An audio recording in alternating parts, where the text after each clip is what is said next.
Le présent et l'avenir de l'aviation, c'est dans Fly, en partenariat avec Eurocontrol. Bonjour, mon nom est Claudia D'Amico et je suis contrôleur aérien au centre de Maastricht. Aujourd'hui, je vais vous montrer comment la formation et toute la carrière d'un contrôleur aérien est axée sur la sécurité.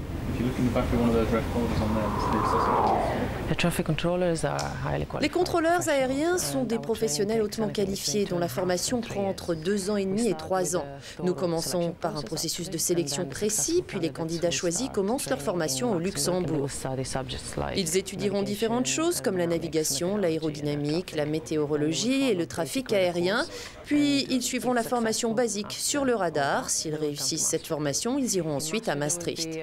Là, il y aura de nouveaux cours, de nouvelles conférences suivies de simulations comme ici.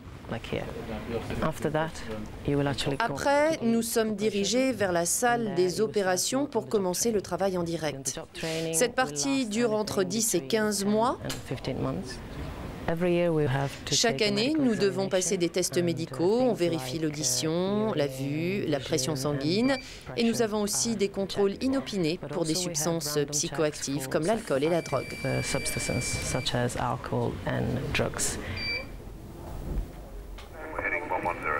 La sécurité est la priorité des contrôleurs aériens.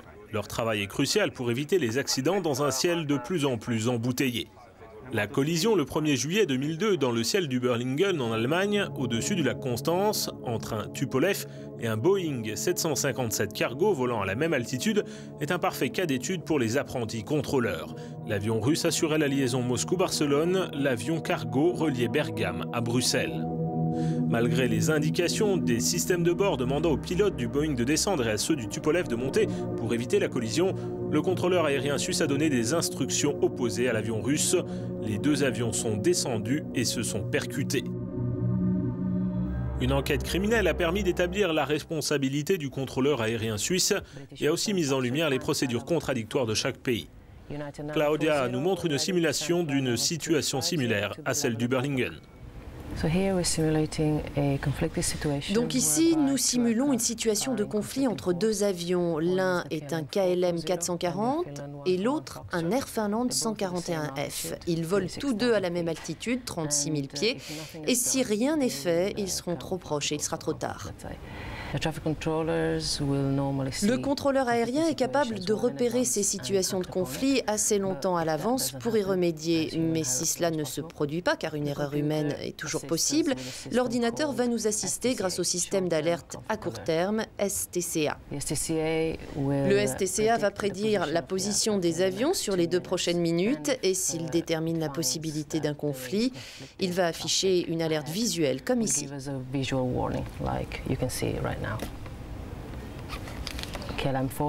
KLM tournez immédiatement à droite de 20 degrés, Air Finland 141 tournez à droite de 20 degrés immédiatement.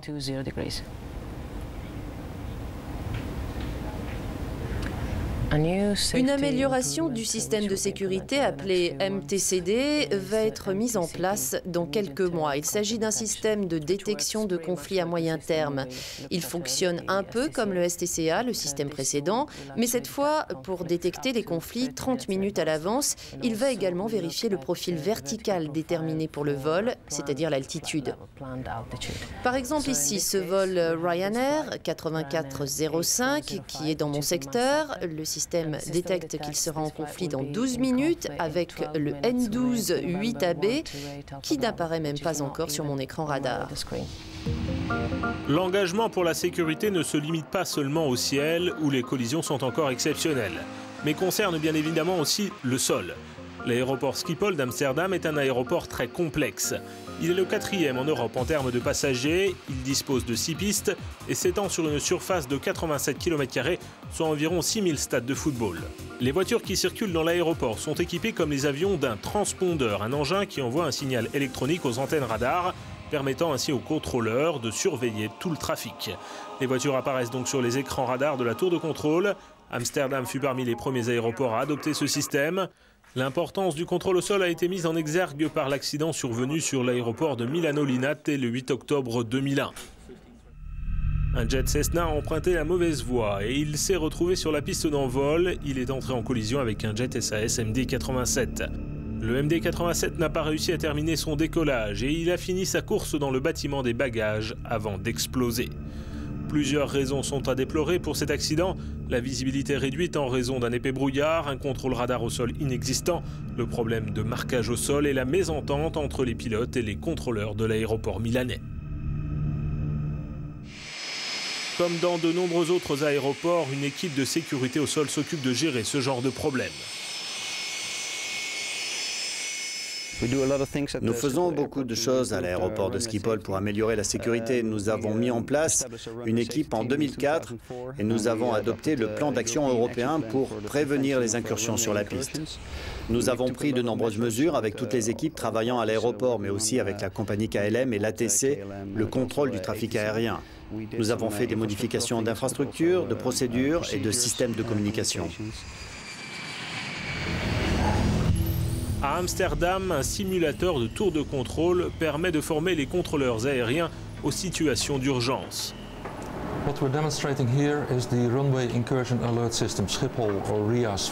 Voici le système de contrôle des pistes de Schiphol, RIAS pour faire court.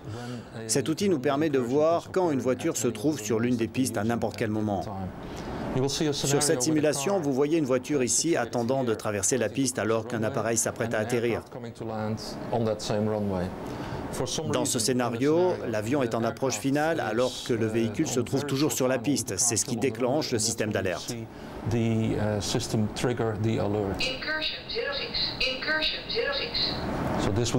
système donne au contrôleur le temps soit de demander à l'avion de reporter son atterrissage, soit de demander à la voiture de dégager la piste au plus vite.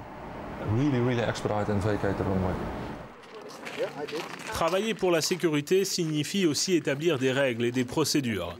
C'est la tâche d'Eurocontrol, l'organisme européen pour la sécurité de la navigation aérienne.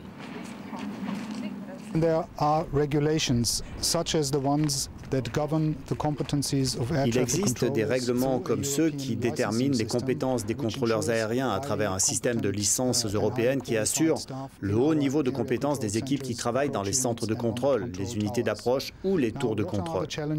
Maintenant, quels sont les défis du futur? Il va falloir être capable de former un nombre suffisant de contrôleurs pour répondre à l'augmentation du trafic aérien à l'avenir. Nous devons nous focaliser sur l'amélioration des systèmes pour encore accroître le niveau de sécurité. Nous devons établir une culture de la sécurité et définir un système de diffusion des rapports d'accidents, ce qui devrait être suffisant pour améliorer la sécurité. L'Europe applique les standards de sécurité les plus élevés au monde. Avec l'augmentation rapide du trafic aérien, la prévention reste encore le meilleur moyen de maintenir et même d'améliorer ce système d'exigence.